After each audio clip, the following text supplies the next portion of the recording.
नमस्कार, आप देख रहे हैं ब्रेकिंग बिहार। प्रशांत किशोर की सेवाओं में उमड़ती वीडियो बताने के लिए काफी है कि किस प्रकार से प्रशांत किशोर को जनता सुन रही है और लोगों का विश्वास जीत रहे हैं। पिछली बार की उनकी सभाओं में हर बार रिकॉर्ड टूट रहा है और नई सभा में पहले से ज्यादा भीड़ उमड़ रही है और उनके प्रत्याशियों को भी लगातार हमने आपको कहा है कि 243 सीटों पर प्रशांत किशोर के प्रत्याशी लड़ेंगे और हर सीट पर 10 से ज्यादा उम्मीदवार लाइन में है। वैसे में प्रत्याशी का चयन करना भी काफी मुश्किल है और जो पैमाना है, जो मापदंड है, उसके आधार पर जन स्वराज अपने प्रत्याशियों की घोषणा कहा जा रहा है कि जल्द ही करेगी और नवरात्रा में ही जन स्वराज के प्रत्याशियों की घोषणा हो सकती है। वैसे में हमारे साथ समस्तीपुर के मोरवा से भावी प्रत्याशी धीरज कुमार, जो कि चार्टर्ड अकाउंटेंट है, फिर से आप सुनिए सीए हैं और लगातार कहा जा रहा है कि प्रशांत किशोर के साथ पढ़े लिखे समाज के वैसे लोग जो समाज को एक दिशा दे सकते हैं। सबसे में धीरज कुमार जी से जानेंगे राजनीति में क्यों अच्छा खासा इनका काम है। सीए का कमाई भी आप जानते हैं, सीए का काम भी आप जानते हैं और कोई पढ़ा लिखा व्यक्ति ही सीए भी बन सकता है। सबसे पहले धीरज जी, आपका बहुत बहुत स्वागत है ब्रेकिंग बिहार में। और पहला सवाल मेरा रहेगा कि इतना बढ़िया कैरियर चल रहा है, आप लोग तो दूसरे की कमाई को छुपाते हैं, घटा बढ़ा करके दिखाते हैं। आपकी कमाई में नहीं पूछूंगा सर, लेकिन राजनीति में क्यों? देखिए, सर्वप्रथम मैं बता दूं कि हम लोग किसी की कमाई को नहीं छुपाते हैं। सर, हमने ऐसे कहा सर, इस बात पर सीरियस नहीं लीजिए सर। देखिए, ये मैं राजनीति में नहीं आया हूँ, मैं जनता की सेवा करने आया हूँ। और जो हमारे जन स्वराज की नई सोच है, जो जन स्वराज की सोच है कि जनता का जो सुंदर राज हो, उनको दिलाने के लिए, जो जनता का अधिकार है वो दिलाने के लिए सेवा भाव से मैं आया हूँ। लेकिन आपका सर काम तो प्रभावित होगा। आप अब क्षेत्र में भी घूम रहे हैं, लगातार मीटिंग में जाते हैं, तो कहीं ना कहीं काम प्रभावित होता है। ऐसे में जब रोजगार के लिए लोग बाहर जाते हैं, आपका अच्छा खासा रोजगार, हमारे इस अर्थ में कहना था कि अच्छा खासा रोजगार है, आप अच्छा कमा रहे थे, फैमिली को समय दे रहे थे, समाज को सिर्फ बदलने के लिए आए हैं या कुछ और चाहते? जी, मैं समाज को ही बदलने के लिए आया हूँ। अपने बिहार को, जो खोई हुई अस्मिता बिहार की है, उसे प्राप्त करने की दिशा में जो प्रशांत भाई अपना सारा चीज झोंक दिए हैं, उनके साथ मैं कदम में कदम मिला के अपनी बिहार के लिए आया हूँ। मैं जैसे अपने परिवार को मैंने अपनी देखभाल की है, वो पूरा बिहार ही मेरा परिवार है। पूरे बिहार को आप अपना परिवार मानते हैं? बिल्कुल। तो अब मैं अपने परिवार को संतुष्ट कर चुका हूँ और मैं पूरे बिहार के परिवार को संतुष्ट करने का प्रयास करने की दिशा में। सर, प्रशांत किशोर ने लोगों की दुखती हुई रग पर हाथ रख दिया है। 10 से 12 हजार की कमाई के लिए अगर आप जाते हैं तो देखते हैं पूरा गांव का गांव खाली है, सिर्फ बूढ़े लोग रह गए हैं। सभी जगह का, कोई एक जिला की स्थिति नहीं है। दर्द तो होता है सर कि युवा से खाली हो गया है बिहार जी। उसी को आप लोग चाह रहे हैं कि ऐसा समृद्ध बनाए कि लोग यहाँ आए रोजगार के लिए।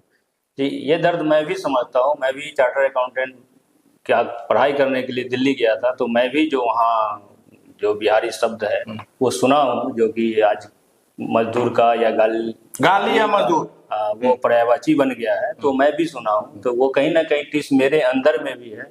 और यहाँ के जो नवयुवक बाहर जाके काम कर रहे हैं, उनको मैं यही आश्वासन देना चाहूँगा कि जैसे ही अपनी सरकार बनती है, तो जो प्रशांत भैया बोल रहे हैं कि उनको छठ के बाद नहीं जाना पड़ेगा, तो उस दिशा में कार्रवाई की जाएगी। और अपने ही बिहार में, अपने ही आसपास में बहुत सारी चीजें हैं, बहुत सारे कार्य हैं जिसको करके उनको यही रोजगार दिया जा सकता है। बाहर जाने की जरूरत नहीं पड़ेगी। सिर्फ यहाँ एक कमी है, तो दृढ़ इच्छा शक्ति की कमी है कि बड़े उद्योग और लघु उद्योग, कुटीर उद्योगों को लोग बढ़ावा नहीं दे रहे हैं। अगर सरकार ठान लें, हम आप ठान लें, तो यहाँ बड़े उद्योग, लघु उद्योग, कुटीर उद्योग, पशुपालन, मत्स्य पालन, बकरी पालन इत्यादि करके सभी लोगों का रोजगार यही किया जा सकता है और अपने बिहार को विकसित बनाया जा सकता है। धीरज जी, एक और बात आपको कहा जाता है कि बहुत ही साधारण परिवार से आप हैं और बहुत नीचे से उठ करके आज आपने समाज में अपनी यह जगह बनाई जी। जहाँ हम चाहेंगे सर कि हमारे दर्शकों को 2 मिनट में आप अपना बैकग्राउंड बताइए। आपके पिताजी क्या करते थे, कहाँ के आप रहने वाले हैं?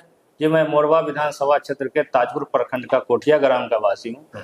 मेरे पिता एक साधारण हाई स्कूल के सहायक शिक्षक। उस समय जब टीचर को कहा जाता था कि ट्यूशन नहीं पढ़ाएंगे तो पेट नहीं चलेगा। बिल्कुल, मुझे याद है कि वो 800 कुछ रुपए सैलरी मिलती थी, तो सभी उधार वालों को दे के 100-200 रुपया ही वापस लाते थे।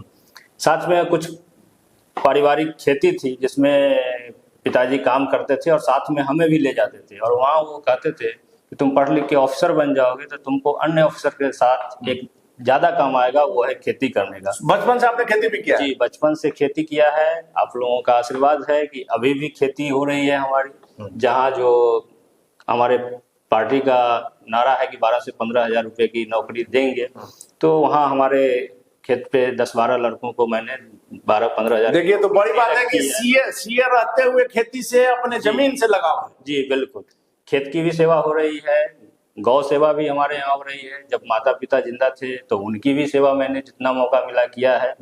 अब अगर समाज को और बिहार को सेवा करने का मौका मिलता है तो मैं उन लोगों को भी अपनी पूरी क्षमता से सेवा करूंगा। लोगों को क्या संदेश देना चाहेंगे सर, खास करके मोरवा के लोगों को? मोरवा के सभी आदरणीय जनता को, सम्मानित जनता को और नवयुवकों को और कृषक भाइयों को मैं यही कहना चाहूँगा कि उनका विकास उनके क्षेत्र में ही संभव है। जैसे मैं अभी घूम रहा था, फील्ड में घूमता हूँ तो देखता हूँ कि सैकड़ों पोखरियाँ सूखी पड़ी है। हालांकि उसमें समुचित व्यवस्था करके मछली पालन किया जा सकता है और अच्छा रोजगार हो सकता है। अच्छा रोजगार हो सकता है। और सबसे बड़ी बात की जो बाहर का मछली, हम दूषित मछली खा रहे हैं, यहाँ ताजा खाएंगे और यहाँ का विकास होगा। वो पैसा भी जो बाहर जा रहा है वो बचेगा और यहाँ की जनता को अच्छी मछली खाने को मिलेगी और रोजगार भी उत्पन्न होगा। सरकार जो लगातार सब घोषणाएं कर रही है, लग रहा है कि आपको हो सकता है कि चुनाव से पहले कहीं शराबबंदी की भी घोषणा नहीं हो जाए, शराबबंदी समाप्त करने की। क्या कहेंगे, प्रशांत का खौफ है या कुछ और? आंगनबाड़ी से लेकर के तमाम जो देख रहे हैं, वेतन में बढ़ोतरी हो रहा है, सब लोगों को जिस प्रकार से घोषणा हो रहा है, कहीं ना कहीं जन सुराज की जो व्यवस्था बदलने की चीज है उससे तो डर का माहौल सत्ता पक्ष में है। और जनता अगर एक बार आप लोग पर विश्वास करती है तो एक विकसित बिहार बनेगा, लोग बाहर से आएंगे यहाँ पर रोजगार के लिए। बिल्कुल, जो हमारा लक्ष्य है कि हमारे बिहार के नवयुवक बाहर जाके काम करते हैं वो यहाँ काम करें, और उस दिन बिहार और हम लोग जनसुराज को सफल मानेंगे जब बाहर के लोग हमारे बिहार में आके काम करें। उस दिन हम लोगों का जो मेहनत है उसको हम लोग सफल माने। एक आखिरी सवाल है सर, रणविजय साहू वर्तमान विधायक हैं, आरजेडी से, वैश्य समाज से हैं, और विद्यासागर निषाद पिछली बार थे जदयू से, वो हार गए। और पिछली बार कहा जा रहा था कि वैश्य और निषाद के बीच में टक्कर है, जातीय जो समीकरण बिहार में चलता है। इस बार माना जाए कि वैश्य के टक्कर में प्रशांत किशोर ने वैश्य धीरज कुमार को उतार दिया। मैं जातिवाद धर्मवाद में विश्वास नहीं रखता हूँ, न ही हमारी पार्टी इस चीज में विश्वास रखती है। हम लोग तो सिर्फ विकास की बात करते हैं, अपनी खोई हुई अस्मिता पाने की बात करते हैं, नवयुवकों को यहाँ रोजगार देने की बात करते हैं। हम लोग इसी भी चीज में विश्वास करते हैं, किसी जाति धर्म और संप्रदाय में विश्वास। देखिए तो बहुत बड़ी बात धीरज कुमार ने कही है कि जाति में विश्वास नहीं करते हैं, अपने कर्म पर विश्वास करते हैं और विकास पर विश्वास करते हैं। और सबसे महत्वपूर्ण बात है कि धीरज कुमार जी जैसे लोग जो कि पेशे से चार्टर्ड अकाउंटेंट है, अगर ऐसे लोग आते हैं तो निश्चित तौर पर समाज का, बिहार का भला होगा। और लगातार प्रशांत किशोर के साथ जिस प्रकार से पढ़े लिखे अच्छे लोग जुट रहे हैं, और प्रशांत किशोर का कहना भी है कि यदि हमारे प्रत्याशी सही नहीं रहते हैं तो आप उनको वोट नहीं दीजिए। वैसे में धीरज कुमार ने मोरवा की राजनीति में आकर के वहां का पारा चढ़ा दिया है। मोरवा की राजनीति में धीरज कुमार के एंट्री से क्या कुछ असर पड़ेगा देखने के बाद फिलहाल बन रहा है ब्रेकिंग न्यूज।